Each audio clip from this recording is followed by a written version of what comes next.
कहानी है रामपुर गांव की, जहाँ के मर्द महिलाओं को हमेशा नीचा दिखाने की कोशिश में रहते। अरे अभी तक खाना नहीं आया क्या? मुझे एक और शादी करने की जरूरत है। नहीं जी नहीं, ऐसा मत करना, वरना मैं कहाँ जाऊंगी। खाना लेकर मैं अभी आई जी। गांव की पंचायत में भी फैसले हमेशा औरतों के खिलाफ ही रहते। मैं जो फैसला सुनाता हूँ वो भगवान की आज्ञा होती है। इस लड़के ने अपने मन से शादी करके अच्छा नहीं किया। लड़के को घर भेज दो और इसकी शादी इसकी जाति की किसी लड़की से करवा दो। लेकिन ये लड़के, इसे तो गांव के बाहर निकाल दो। नहीं नहीं जमींदार साहब, ये क्या बोल रहे हैं? ऐसा नहीं हो सकता। मेरी बेटी मासूम है, इसे अच्छे बुरे की समझ नहीं है। अरे कहाँ जाएगी ये बेचारी?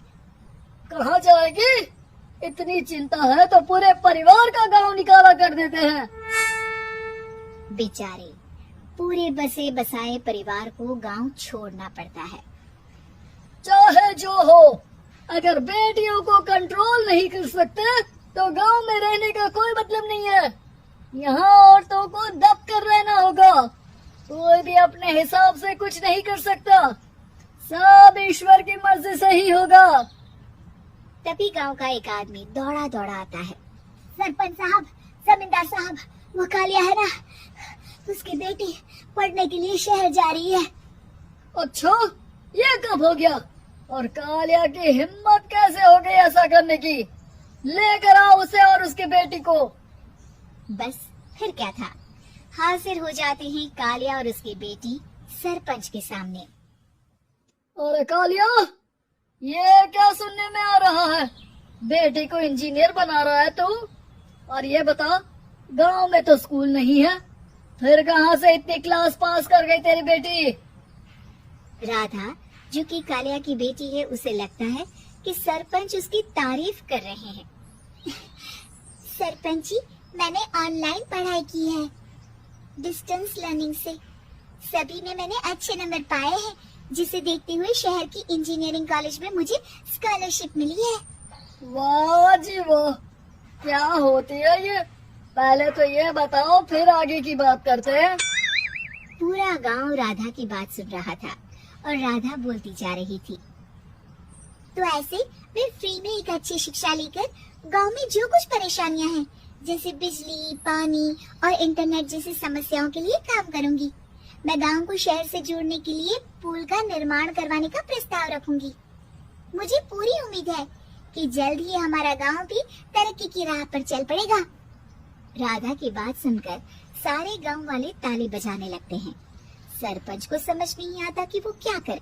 चुप रह नादान लड़की, गांव के खिलाफ जाने के लिए तुझे गांव से बेदखल कर दिया जाएगा, वो भी पूरे परिवार के साथ। और हाँ, अगर ठीक से गांव में रहना चाहती है तो ये पढ़ाई लिखाई छोड़ दे। हम तेरे लिए गांव का कोई होनहार लड़का देखेंगे। तभी गांव का एक आदमी बोल पड़ता है। अरे नहीं नहीं सरपंच जी, राधा बिटिया जो बता रही है, अगर वैसा हो जाए तो हम लोगों को पैसा कमाने के लिए बाहर नहीं जाना पड़ेगा। हाँ जी, और ना ही कोसों दूर पानी के लिए भटकना पड़ेगा। हमारे बच्चे भी अच्छी पढ़ाई कर सकेंगे और आगे बढ़ेंगे, ना कि हमारी तरह खेती करते बैठेंगे। क्यों गांव वालों, राधा बिटिया का साथ देना चाहिए ना। सरपंच देखता है कि गांव राधा के साथ है तो वो चुप हो जाता है। वो घर आकर अपने सलाहकार से बात करता है, जो बहुत ही चालाक किस्म का इंसान होता है। अरे सरपंच साहब, आपको बहुत ही होशियारी से काम लेना पड़ेगा। एक बार गांव तरक्की कर गया, यहाँ के बालक पढ़ लिए तो कोई ना पूछेगा आपको।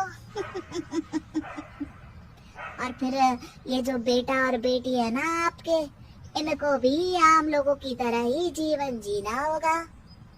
हाँ, लेकिन करे तो क्या करे? वो ना आप मुझ पर छोड़ दीजिए, बस मैं जैसा बोलूं करते जाइए। अगले रोज सुबह जब गांव वाले सोकर उठते हैं तो राधा के घर के बाहर और साथ ही वो लोग जिन्होंने राधा का सपोर्ट किया था, उनके घर के आगे लाल रंग से कल आऊंगी लिखा होता है। कल आऊंगी, यह क्या होता है? अरे यह तो खून से लिखा है, लगता है कोई भूत प्रेत या चुड़ैल का साया है। चलो सरपंच जी के पास चलते हैं। सभी सरपंच के पास जाकर उसे सारी बात बताते हैं। और ये तो बड़ी मुश्किल की बात है। चलो, मैं एक बाबा को जानता हूँ, उन्हें बुला लेता हूँ।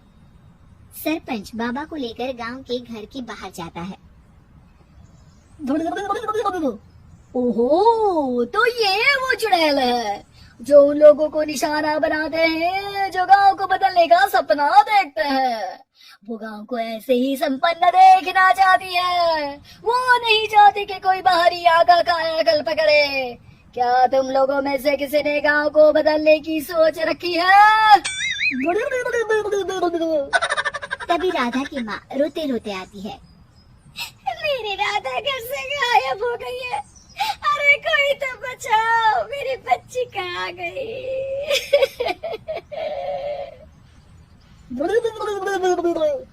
ले गई वो चुड़ैल, तेरी बच्ची को ले गई।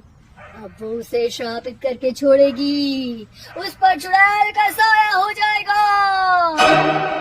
तभी बुरी सी हालत में राधा भी वहाँ आ जाती है। उसके बाल चुड़ैल की तरह फैले होते हैं और कपड़ों में खून लगा होता है। सभी राधा को देखकर डर जाते हैं। माँ, पता नहीं मुझे कौन उठा कर ले गया था। अरे दूर दूर हो जा चुड़ैल, अब हम लोग इस गांव में नहीं रुकेंगे। अरे कैसे बातें कर रहे हैं आप? कल तो आप मेरे भरोसे गांव का हुलिया बदलने, अपने बच्चों को पढ़ाने और तरक्की उन्नति की बात कर रहे थे, तो आज क्या हो गया आपको?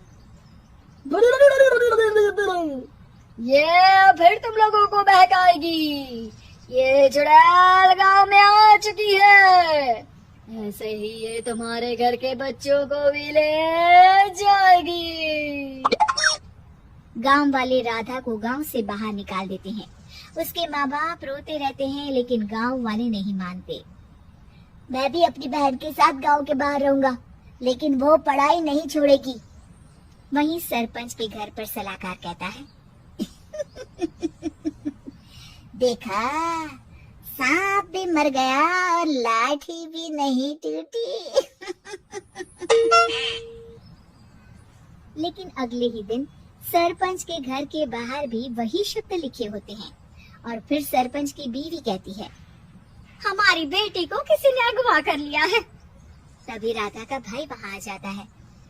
अरे गांव वालों, मैंने सरपंच जी की बेटी को देखा था। वो चुड़ैल उसे उठाकर ले जा रही थी। अरे क्या मजाक कर रहे हो? नहीं नहीं सरपंच जी, आप नहीं जानते। वो चुड़ैल अब आपकी बेटी में आ जाएगी, जैसे राधा के अंदर आ गई थी। तभी सरपंच की बेटी वैसी ही हालत में वहाँ आती है जैसे राधा आई थी। पापा, पता नहीं कैसे मैं गायब हो गई थी। चुड़ैल, इसके अंदर भी चुड़ैल का साया है, मारो इसे। अरे नहीं नहीं, इसे भी राधा के पास गांव के बाहर ही भेज दो। अरे चुप रहो, मेरी बेटी कहीं नहीं जाएगी और चुड़ैल वुड़ैल कुछ नहीं होता है। अरे कैसे बात कर रहे हो सरपंच जी? आप तो बोल रहे थे कि आपका फैसला भगवान का ज्ञान होता है, तो अपने पर बात आई तो अब आप ऐसे बोल रहे हैं। अरे ना ना ना, आपको अपनी बेटी को त्यागना ही होगा। अरे बुलाओ बाबा को। राधा का भाई बाबा को ले आता है, जिसे अब गांव वालों के डर के कारण सच बोलना पड़ता है। मैं कोई बाबा नहीं हूँ, मैं तो मोची था। ये सलाहकार महोदय ने मुझे कहा था एक्टिंग करने को। अब मुझे पैसे देने वाले हैं। अब मुझे माफ कर दो। गलती हो गई, मुझे माफ कर दो। तभी वहाँ राधा आ जाती है। देखा सरपंच जी, जब गांव के बच्चे साक्षर होंगे तो आप जैसे लोगों की चालाकी नहीं चलेगी।